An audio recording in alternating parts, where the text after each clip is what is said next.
नमस्कार।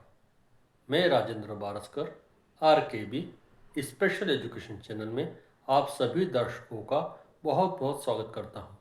आज मैं आप लोगों के सीपी का मतलब सेरेब्रल पल्सी का शरीर के किन भागों के ऊपर प्रभाव पड़ता है इसके बारे में मैं बताने वाला हूं, जिसका जो कि सेकेंड टाइप से है क्वाड्रिप्लीजिया। क्वाड्रिप्लीजिया क्या होता है? क्वाड्रिप्लीजिया वो होता है जिसमें कि दोनों हाथ, दोनों पैर, धड़ और चेहरा प्रभावित होता है, जिसके कारण कि व्यक्ति के मांसपेशियों में, मसल्स में प्रॉब्लम होती है। तो यह एक ऐसी प्रॉब्लम है जिसके कारण कि जो पूरा बॉडी इफेक्ट होता है। यह क्यों क्यों होता है? यह जब ड्यूरिंग प्रेगनेंसी किसी प्रकार से फीमेल को या ड्यूरिंग मदर को यदि इंजरी होती है या चोट लगती है, जिसके कारण कि फिटस के ब्रेन का डेवलपमेंट नहीं हो पाता है या उसमें सेल्स डैमेज हो जाते हैं, इसके कारण होता है। दूसरा कारण ये होता है कि ऑक्सीजन की कमी के कारण भी ये प्रॉब्लम होती है। तो ये एक मुश्किल वाला काम है जिसमें भी ब्रेन डैमेज होने की संभावनाएं होती हैं। ये एक न्यूरोलॉजिकल प्रॉब्लम है जिसमें कि एक प्रॉब्लम होती है जो कि ब्रेन में डेवलपमेंट का सबसे बड़ा प्रॉब्लम होता है, जो नहीं हो पाता है। मोटर एरियाज में प्रॉब्लम होती है। बड़े लोगों में जब यह होता है तो ये पैरालिसिस में होता है। C1, C2 और C7 गर्दन के पास में जो कॉलम होते हैं उसमें प्रॉब्लम होने के कारण यह बॉडी के मसल्स में या मोटर में प्रॉब्लम होना शुरू हो जाती है। तो ये एक रीज़न होते हैं जिसके कारण कि क्वाड्रिप्लीजिया होने की संभावनाएं हो जाती हैं। इसके क्या क्या प्रभाव होता है? इसका प्रभाव ये होता है कि उसका मोटर एक्टिविटी बहुत ज़्यादा वर्क नहीं कर पाता है। मस्कुलर प्रॉब्लम होती है, उसमें ऐंठन अकड़न होने लगती है मसल्स में, या जर्क वाला बिहेवियर होने लगता है। और ये सीवियर प्रॉब्लम भी होने के कारण इसमें अपने एक्टिविटीज़ करने में उसको बहुत ज़्यादा प्रॉब्लम होती है।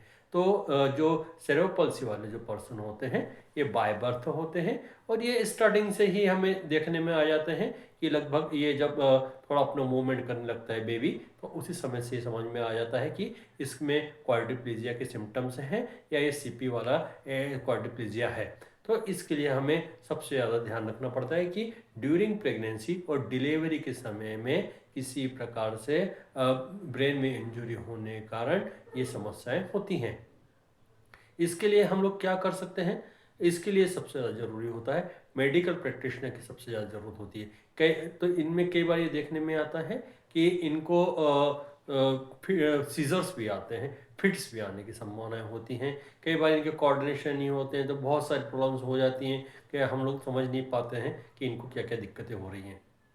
दूसरी बात यह है कि इनको मोटर एक्टिविटी में, मोटर चलने फिरने में, बैलेंस में, कोऑर्डिनेशन में प्रॉब्लम होती है। तो इसके लिए हमें फिजियोथेरेपिस्ट की, ऑक्यूपेशनल थेरेपिस्ट की सबसे ज़्यादा ज़रूरत पड़ती है, जो इनके मोटर एरियाज को बेहतर करने का प्रयास करते हैं। इसके बाद में हमें ज़रूरत पड़ती है स्पीच थेरेपिस्ट की, क्योंकि इन लोगों को सबसे ज़्यादा प्रॉब्लम्स होती हैं, स्पीच क्लियर नहीं हो पाती है, कम्युनिकेशन में बड़ी प्रॉब्लम्स होती हैं, ये कम्युनिकेट नहीं कर पाते हैं अपने थॉट्स को। तो वो करते भी हैं तो सामने वाला इनके थॉट्स को समझ नहीं पाता है, जिसके कारण इनको प्रॉब्लम्स होने लगती है। इसके बाद में रिक्वायरमेंट होती है साइकोलॉजिस्ट की। साइकोलॉजिस्ट की इसलिए कई देखा गया है क्योंकि इनको इमोशनल प्रॉब्लम हो जाती है, बिहेवियर प्रॉब्लम हो जाती हैं। कई बार इन लोगों को ये दिक्कतें होती हैं कि स्ट्रेस भी होने लगता है। ये बहुत ज़्यादा दिक्कतें होने लगती हैं। तो हमें इनके बिहेवियर मैनेजमेंट के लिए या इनके मेंटल स्टेटस को प्रॉपर मैनेज करने के लिए हमें साइकोलॉजिस्ट की बहुत ज़्यादा ज़रूरत पड़ती है। तो हमें इन सब लोगों का रोल होता है और ज़रूरत पड़ती है। और हमें इसके बाद में स्पेशल एजुकेटर की इसलिए रिक्वायरमेंट होती है कि इनके जो शुरू से लेके आखिर तक के एजुकेशन से हो गया है, सोशल हो गया है या पर्सनल हो गया है, अन्य और भी अदर्स एरियाज हैं जिनमें ट्रेनिंग की रिक्वायरमेंट होती है, तो हमें इन स्पेशल एजुकेटर्स की सबसे ज़्यादा रिक्वायरमेंट होती है। तो हमें ये देखना पड़ता है कि हमें कुल मिला के ये है कि पूरी रिहेबिलिटेशन प्रोफेशनल टीम की हमें ज़रूरत पड़ती है, जिसके कारण कि हम इनके ओवरऑल एरियाज़ में डेवलपमेंट कर सकें और इनमें ज़्यादा से ज़्यादा हम इम्प्रूवमेंट ला सकें। कई बार हम ये देखने में आता है कि इनका डेवलपमेंट माइलस्टोन स्लो होने के कारण इंटेलेक्चुअल डिसेबिलिटी की भी प्रॉब्लम्स होने की संभावनाएं बढ़ जाती हैं।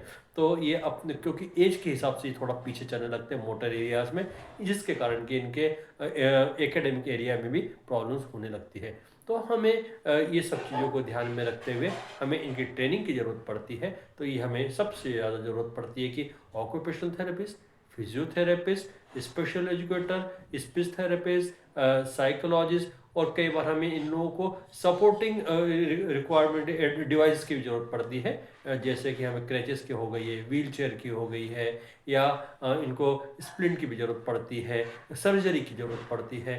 तो ये सब चीज़ों के हमें इनको कई बार रिक्वायरमेंट होता है। तो ये सब चीज़ें करने के बाद में इनमें काफ़ी हद तक इम्प्रूवमेंट होता है। ये ज़रूरी नहीं है कि जो सीपी है या सेरेब्रल पल्सी वाला है वो इंटेलेक्चुअल डिसेबल्ड हो, ऐसा कभी भी नहीं हो पाता है।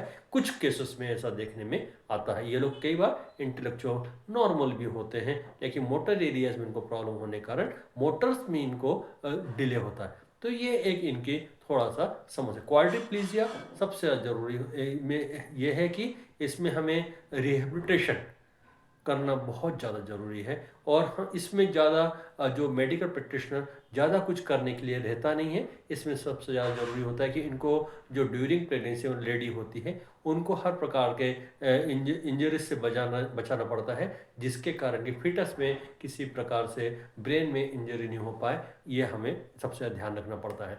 इसी प्रकार से हमें डिलीवरी के समय में भी जो कई बार ये होता है कि ऑक्सीजन प्रॉपर नहीं मिल पाता है, या फोर्सेप डिलीवरी के कारण भी होता है, या कई बार बेबी गिर जाता है, या और भी मेडिसिन इन्फेक्शंस के कारण भी हो जाता है।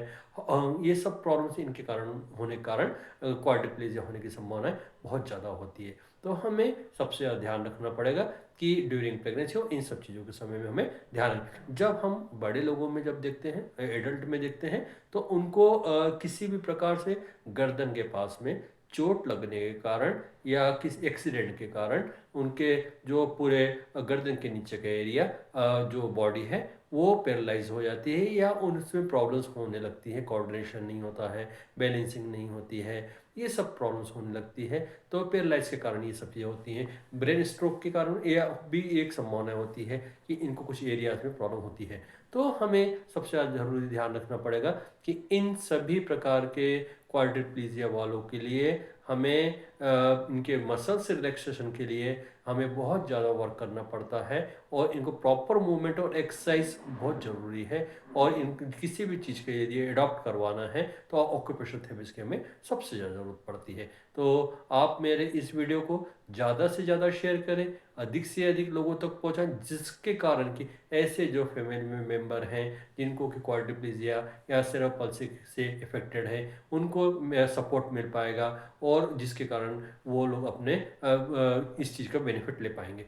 तो मेरे इस वीडियो को आप लोग शेयर करें, सब्सक्राइब करें, लाइक करें और कमेंट्स करें। आप लोगों को कैसा लगता है इन वीडियो के बारे में आप ज़रूर लिखेंगे। और किसी प्रकार का कोई आपसे मुझसे कोई सलाह मशवरा चाहते हैं, कोई सजेशन चाहते हैं, या कांटेक्ट करना चाहते हैं, प्लानिंग चाहते हैं इन सब के लिए, तो मुझे कमेंट्स करें। मैं आप लोगों को जल्दी से जल्दी उस पर रिप्लाई करूँगा और मैं आप लोगों को उसके बारे में बता पाऊँगा। तो आप लोगों को मेरा वीडियो कैसा लगा इसके लिए आप ज़रूर से ज़रूर कमेंट्स करें। Thank you.